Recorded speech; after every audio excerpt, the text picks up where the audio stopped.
দেব, তবু এই ক্যাম্পাসের নারী শিক্ষার্থীদের নিরাপত্তা নিশ্চিত করবে। এই প্রশাসন ডাকসু নির্বাচনকে প্রলম্বিত করার জন্য বিভিন্ন ফাঁদ করে গেছে। ডাকসু নির্বাচনকে যারা বিলম্বিত করতে চাইবে, ঢাকা বিশ্ববিদ্যালয়ের শিক্ষার্থীরা তাদেরকে লাল কার্ড দেখাবে। এত ভীত সন্ত্রস্ত করেও তাদের চোখে মুখে এখনো এই নির্বাচনের উৎসব আমেজ বইছে।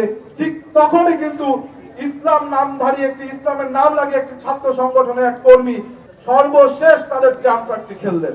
কিন্তু আমার বিশ্বাস ঢাকা বিশ্ববিদ্যালয়ের নারী শিক্ষার্থীরা, ঢাকা বিশ্ববিদ্যালয়ের প্রকৃত শিক্ষার্থীরা এই দুষ্কৃতিকারী এবং কালপিট যারা আছে 9 সেপ্টেম্বর ব্যালটের মাধ্যমে তাদের বিপক্ষে কিন্তু রায় দিবে। একই সাথে আমি বলতে চাই ঢাকা বিশ্ববিদ্যালয়ের নারী শিক্ষার্থী ভাই বোনদেরকে, আপনারা ভয় পাবেন না। আমরা বাংলাদেশ জাতীয়তাবাদী ছাত্র দলের প্রত্যেকটি নেতাকর্মী আপনাদের সাথে আছি। যদি কোনো প্রতিক্রিয়াশীল গোষ্ঠী আমাদের রক কেটে নেয়, রক দেব, তবু এই ক্যাম্পাসের নারী শিক্ষার্থীদের নিরাপত্তা নিশ্চিত করবে।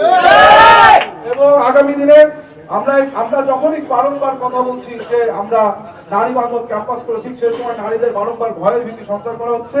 কিন্তু ঢাকা বিশ্ববিদ্যালয়ের নারীরা সোচ্চার রয়েছে এবং আমরা আশা করছি কোন প্রতিক্রিয়াশীল গোষ্ঠীর প্রতিক্রিয়ায় ঢাকা বিশ্ববিদ্যালয় টলবে না।